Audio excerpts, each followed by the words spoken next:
So, oh boy, yes, we are getting insanely close to the release of Crimson Desert, and check it out. You're looking at glorious PS5 base gameplay of Crimson Desert. Finally, we get to see it in action running on a base PS5. Rejoice, it's actually real, and you know what?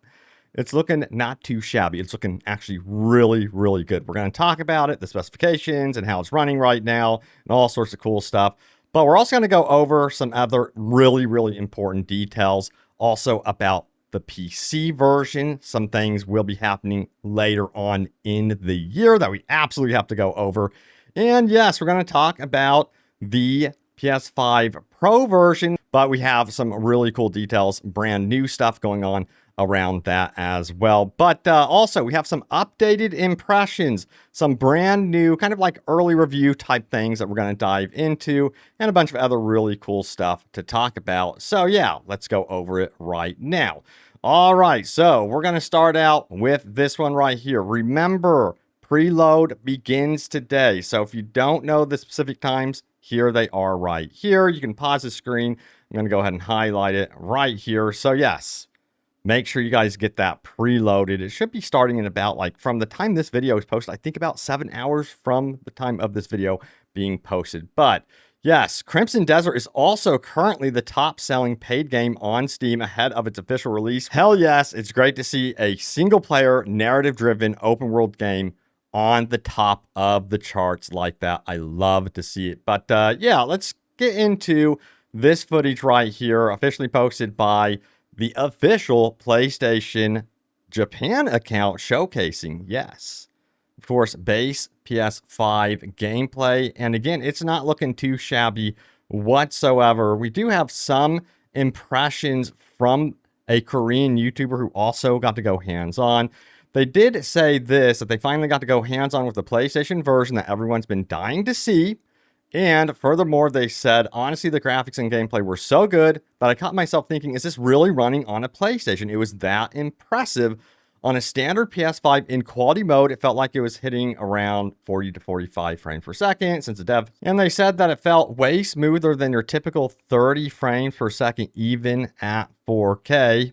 And here is a reminder once again of the 3 modes for base PS5. You can check it out right here, pause the screen. For me personally, the upscale 4K 40 FPS mode sounds really, really nice considering we're seeing an upscale 4K. But anyway, checking out the base PS5 gameplay here, you know, a lot of things are still very much intact. One thing that I'm super impressed by with the base PS5 version is the lighting. The lighting engine is still strong as ever. Look at this armor, by the way. This armor looks sick. But yeah, a lot of stuff is still being maintained from, at least in my opinion, even like what we have seen from here, of course, with the PC version of the game. Now, granted, the PC version is going to be on a different level considering this right here, the Ray reconstruction demo that was shown by Digital Foundry. Yeah, it is definitely on a different level. It's going to be, you know, top tier experience, of course, but I'm so happy to see that, you know, Pearl Abyss took care of the base console people. And I still think they could have saved themselves a lot of trouble if they would have just revealed that against what was showcased with the, you know, PS5 Pro version of the game. Yeah, you know, that's just my opinion, but even still, mentioning the PS5 Pro version of the game, it is now 100% confirmed, by the way. Check it out. Upgraded PSSR rolling out to Silent Hill F, Monster Hunter Wilds, Final Fantasy Rebirth, and yes, Crimson Desert. Hell yes. So this is going to be awesome.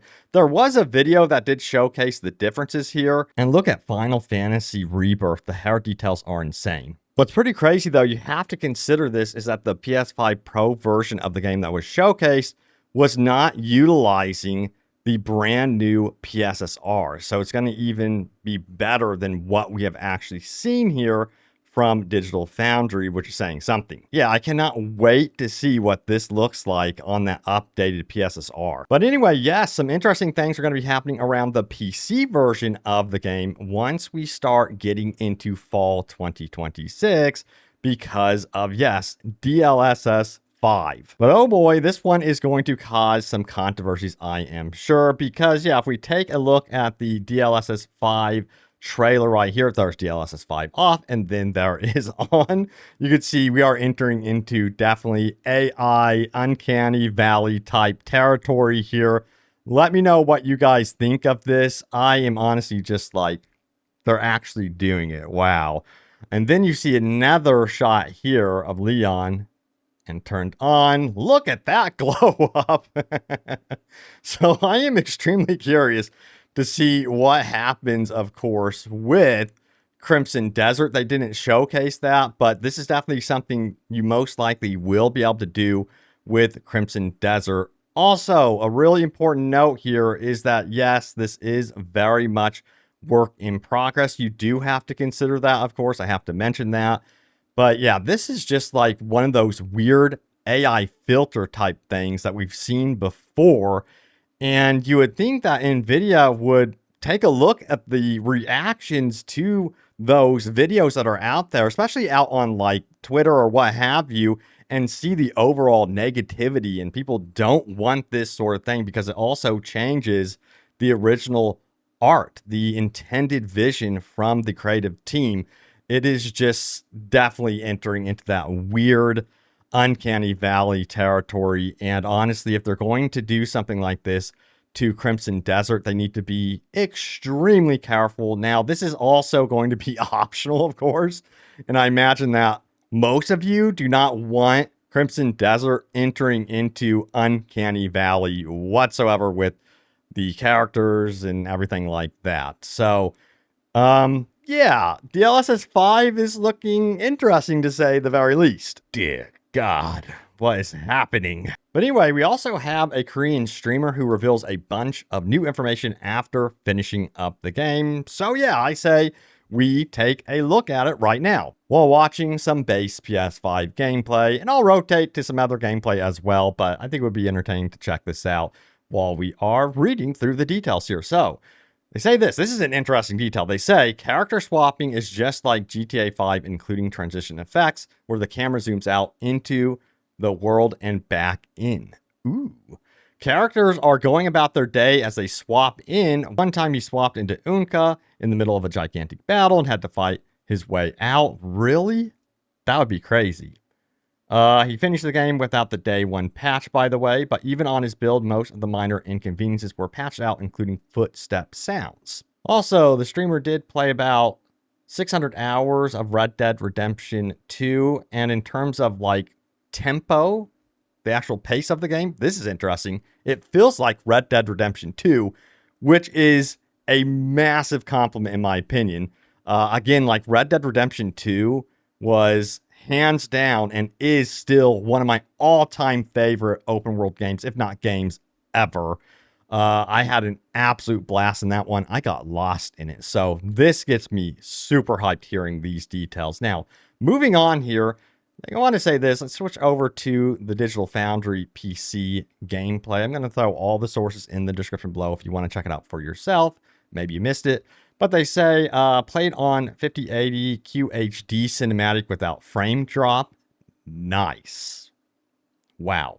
Inventory was not an issue at all late game. They did say it was crowded earlier on. You're going to have to get used to that, but it becomes a non-issue as you play. So there might be like a little bit of frustration as you go. Streamer stated it was the game of his life. This is the second time I have heard this, that this is like one of their favorite open world games.